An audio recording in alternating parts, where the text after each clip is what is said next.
Hello everyone, welcome to Claret and Booze. My name's Nick, this is the Debrief show. As always, if you're new to the channel, please subscribe. Welcome to all the new subscribers actually. We've had 80 or so in the last couple of days, which is great. Welcome aboard. And drop a like on the video because it does really help as it tells YouTube to share it far and wide. This is the Debrief show. So I've done a match review. I did an immediate post-match review yesterday. Wasn't immediate because I was at the game, so it takes me a good hour to get back. But as you all know, I don't go to every game. And from my perspective, I always feel like I can analyse a game better if I'm watching it on telly, if I'm being perfectly honest. In fact, most of the time what I'll do if I go to a game is I'll come back, I'll watch a game again, I'll watch a recording, and then I'll do a review afterwards because you see things from literally a different perspective. You can see everything when you're watching on TV. You've got the perfect angle.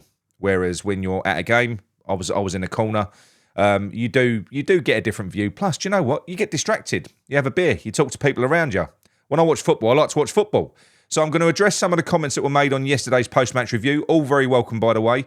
Listen, I'm a football fan. I'm not an expert. Don't profess to be. Some of the points you made have prompted me to watch the game again, and some things I agree with, some things I don't. So we're going to address them now. Going to fight you. Before we do anything, I'm going to go back to front on this. So I'm going to give my overall review, now, as opposed to afterwards, to save people going, no, you're being negative again. I'm not being negative. That was a marked improvement and very, very encouraging. It was a great way to finish just before a 3-week international break. It really was.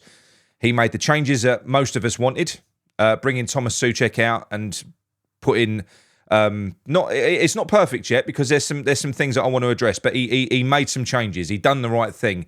Looking at that team sheet yesterday, I was elated when I saw that.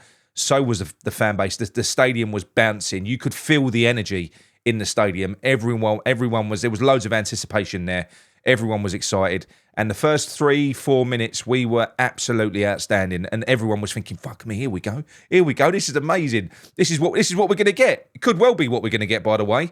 Once Loppy does get his teeth and his claws into this team, that could be more of what we're looking at. High press, high energy. It looked good. Wan-Bissaka was tearing up the right, blah, blah, blah, blah, blah. We looked good. I said all this yesterday. Fantastic. But then it fell apart. And I think it fell apart because, having watched the game back, Man City are very good at getting control of a game that they're out of control of. So they do that by keeping hold of the ball. They slow it down. They took the wind out of our sails. That's what they did. And Pep made some tweaks. So we'd packed out that central midfield. We had a very solid back line. We had Rodriguez and Alvarez sitting there. They didn't even attempt to go through the middle after about 5 minutes. They were just going around the outside. Now... one thing that I did criticise Aaron Wan-Bissaka for, and I stand by the fact that their main threat was coming down his side. And he's more set. The way Aaron Wan-Bissaka is, he's a type of fullback. He ain't letting no one run past him. So he's on the half turn the whole time and he's jockeying and he allows a little bit of space in between him and the player who's attacking him. But they switched Doku to the right-hand side because Wan-Bissaka pocketed Doku in the cup final at the end of last season. And he basically put Bernardo Silva, Grealish, De Bruyne were queuing up to go around the outside of us, not with the instruction of going past Aaron Wan-Bissaka. Obviously, Pep has said, don't try and run past him, use the space that he allows. And that's what they were doing, and they was queuing up. The other thing that did not work, and it didn't help Aaron Wan-Bissaka either, and it didn't help us, was how narrow the fullbacks are. They're very, they're almost, Wan-Bissaka was almost touch tight to Dinos sometimes. He's not doing that off his own back. That is under instruction. That's under instruction. He would occupy that right-back position. He would guard it. That's where he would like to be. But he kept on drifting inside. So where I was sitting in the game in the first half, all I had was a constant stream of traffic from Man City players coming down Wan-Bissaka's side. That's all I was seeing. It was just attack after attack after attack, all coming down that side. So did he have a bad game? No, he didn't. He had a really fucking good game. If you'd have had, for instance, if Soufal would have been playing rather than Wan-Bissaka, Doku would have been on this side. And he'd have had him on toast. But he didn't. So Pep made some tweaks, taking into account who they was going up against. And like I said, it wasn't even a case of try and go round him. It was just, because of the nature of the player that he is, you ain't getting past me, mate. he does allow that little bit of space because, so look, Pep's a great manager and they've got great players, and that didn't work. They didn't even try to come through the middle of us. They was going around the outside. They could have easily had four or five goals in the first half after that sort of little purple patch that we had at the start. And I think Lopetegui, if I'm going to be critical, he could have changed that sooner, because I think it was quite plain to see that the narrow fullbacks weren't working. He addressed it in the second half. But I think, he could have maybe reacted a little bit quicker, because it was clear that Pep had sussed it out and gone, well, they weren't even trying to go through the middle. They were just flooding around the outside of us. So, yeah, the first half, the first goal, for instance, a lot of people have blamed Paqueta for it. It weren't Paqueta's fault. It was a sloppy pass from Emerson.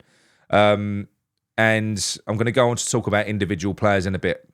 I thought Paqueta was very combative yesterday. He wasn't playing in a combative role. He was playing in the 10. But when you're playing against a team that have got the majority of the ball, you're naturally going to have to be a tackler. You're going to have to try and put yourself about. You're going to get dragged around. He was outnumbered quite a lot, Paqueta. And I'm going to say this now. People have clearly got their favourites, like I have. I'm going to address this as well.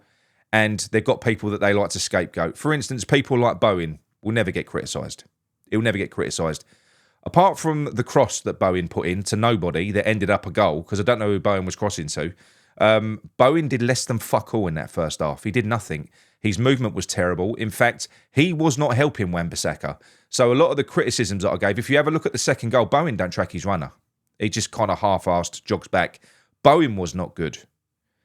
Kudus was awful in the first half on the left wing.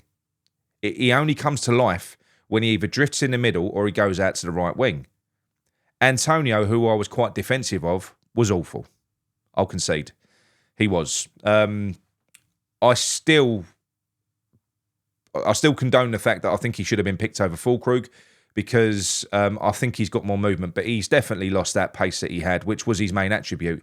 Unfortunately, with Antonio, he's not the most technical player, that's being kind, but he is kind of a physical freak. That power that he's got, that pace that he had. Without that, as that starts to fade, he isn't going to have the same sort of impact, and it's fading. It's fading. He didn't have the pace of the young centre backs that he was going up against. He couldn't outpace them, and he was struggling to outmuscle them as well. He was useless. His movement was terrible. There was no intelligent movement there at all. And this is what I'm saying to you. So Rodriguez and Alvarez were absolutely class. Like I said to you, Man City didn't even try and go through the middle of them two. Didn't even bother. They tried to go around the outside. Paqueta had his hands full. Paqueta's job is to transition the team from midfield to attack. Paqueta gets the ball. He's on the half turn. There's no options there. Kudus's movement out on the left is non-existent. There was nothing, He looks a little bit sulky when he's out there on the left. He only comes to life, bang, when he drifts into the middle or he's out on the right-hand side. He clearly doesn't want to be there. But there's no reason why he couldn't do a little bit more. There's no reason why he couldn't do those runs that he does in the middle on the left wing. There's clearly a little bit of petulance going on there between that front three. Like I said to you, Bowen, I don't know what's happened to him the first few games. I know he scored a goal and he was involved in that one. But yeah, I've got some concerns from points that have been raised elsewhere, actually, that have been identified elsewhere, where they've said that Bowen is a counter-attacking player. That's kind of Bowen's bread and butter. So what I'm saying is he was definitely well suited, like a dream player for the low block, a David Moyes system, a counter-attacking team, because he's quite basic in his approach. He's not really tricky, and he hasn't got blazing pace. He's not that. He hasn't been great for 4 games. I think he'll grow into it. I love Bowen. He's a great player, but I worry about whether this system long term is going to suit him, because he hasn't flourished. Kudus isn't flourishing on the left, but I feel like that isn't down to ability. I feel like that's down to petulance. So what I'm saying is, when Paqueta picks that ball up in that 10, have a look. I'll tell you what challenged me. Watch the game back. Paqueta's job is to transition, as I've already said, from midfield to attack.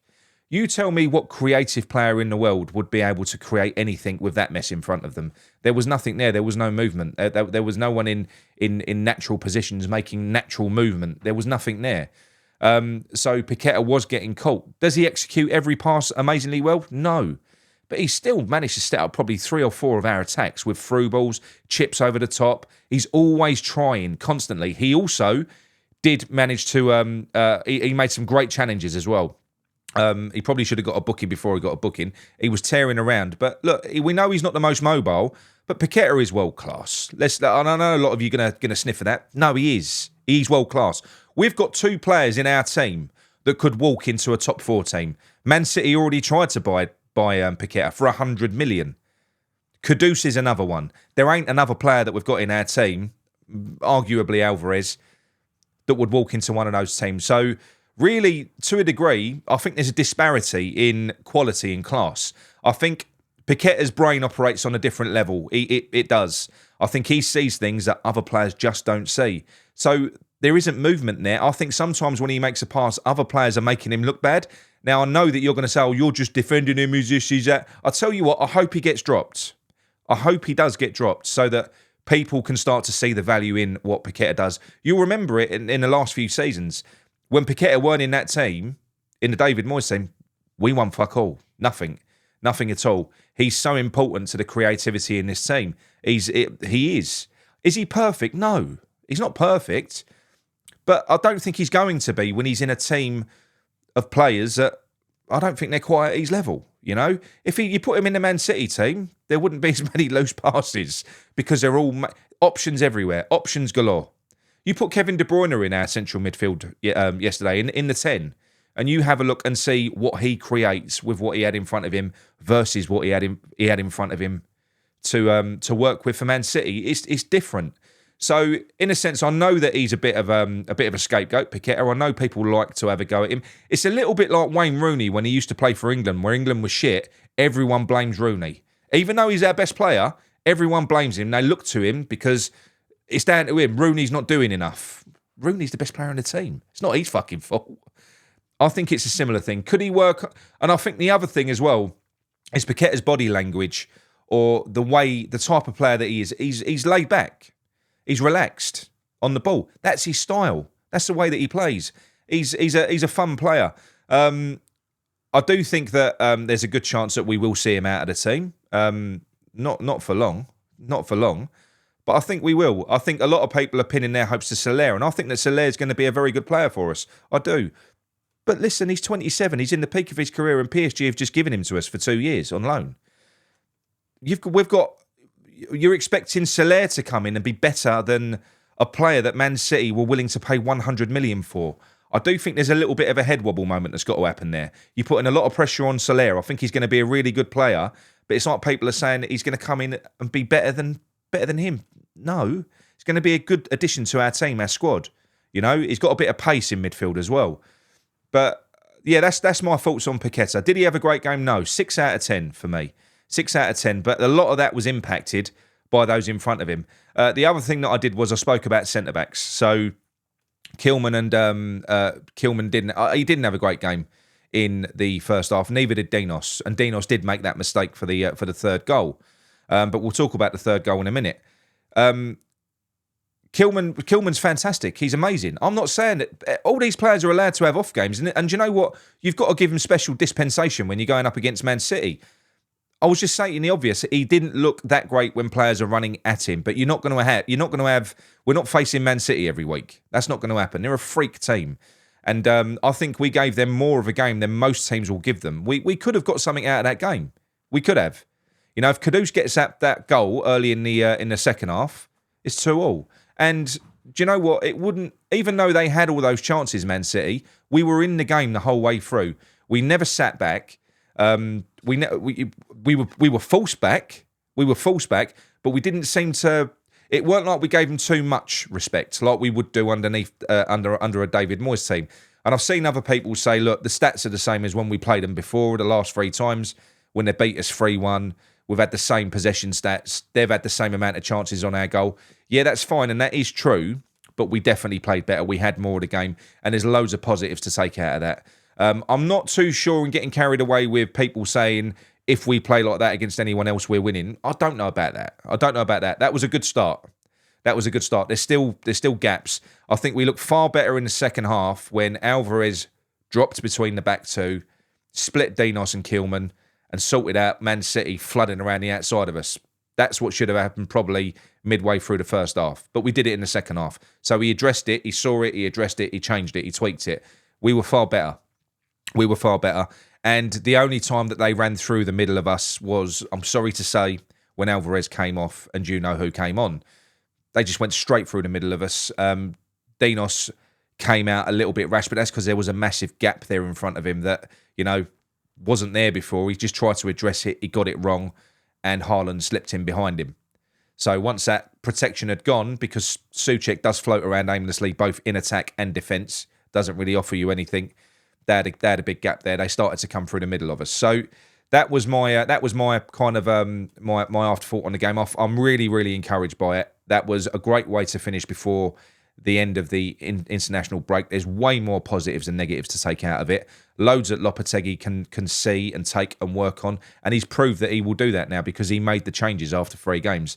He has done that. He's brought Wan-Bissaka in. He's brought Kilman in. Now he's taken Souček out. He's shown that he's willing to make changes, and I don't think that people like Bowen, even Kudus and Paqueta, are going to be safe from being dropped and chopped if they don't up their game and they don't pick up, because I think there's only one player that I think maybe might get or should get special dispensation through being a bit petulant, and that's Kudus, because he is that good. And I think if he wants, he's clearly trying to show what he can do in the middle of the park. So I think that he deserves a go in the middle, or he deserves to be put out on the right. Maybe stick Bowen out on the left as a conventional winger. I think if you're going to play Bowen and Kudus as wingers, one of them's going to be an inside forward, one of them's going to be a conventional winger. I think Kudus does more damage than Bowen out on the right side as an inside forward. And maybe Bowen he'll get deliveries in. He'll be able to play the conventional winger and get deliveries in. Maybe you can switch them over. I know a lot of people have said stick Paqueta out on the left wing and play, but why? He's not a winger. I think we personally, I want to stick with Paqueta, let him have a run in that 10 and just get stuck into him and let him know. Maybe drop him. If there's something that Lopetegui's not happy about, drop him and show that he's not impenetrable. Just bring Soler in, give him a bit of a rocket, but don't kid yourselves that Paqueta ain't a great player, is what I'm trying to say. Could we get more out of him? Yes, but we ain't better off if Paqueta ain't here. It does feel like there's always got to be a bit of a scapegoat, and that's like coming from me, who's always on Souček's back. But I'm happier now. I'm happy now that I couldn't see any glaring holes in that. I couldn't see glaring holes in the selection. That was right, and that's encouraging moving forwards. The only square peg in a round hole is Kudus. He's no good out on the left-hand side. I don't think he's trying to be good out on the left-hand side either. He only wakes up and shines when he drops inside. That isn't because it's a magical fucking tactical position shift. He could do that sometimes out on the left as well. He could take that ball, run round a fucking player and drive into the box if he wanted to, but he clearly wants to go centre or right. Maybe we've got to accommodate that because he's that good. Yeah, and Bowen needs to snap out of it and wake up as well. He does. But overall, great exercise for me. That was very good. It's the best it's the best attempt at getting something from a Man City game that we've had a go at for years, for absolute years. We did not roll over. So well done Lopetegui and well done to the team. I'm quite proud of them. I'm proud of the boys. But look, we've got to analyse the game. We've got to take some bits, good bits and bad bits from it. Do you know what I mean? So yes, enjoy the rest of your weekend. We will be back later on where we'll do the player ratings. I'm not going to donkey anyone up. I know a lot of people are going to go Antonio and probably Paqueta because everyone hates Paqueta. I'm not going to donkey anyone up. I was happy with the performance, and having watched it back on telly, I'm even more happy with it. It was a good solid game. It was, and everyone in the stadium appreciated it as well. There was an atmosphere in there yesterday. It was brilliant. So yeah, look, enjoy the rest of your day. I'm going to go and cook a lovely piece of picanha on the old Kamado. Got a nice bit of meat, Argentinian beef. Going to cook that, make a Sunday roast, and we'll be back later on. I'll speak to you all soon. Gavin, you ads.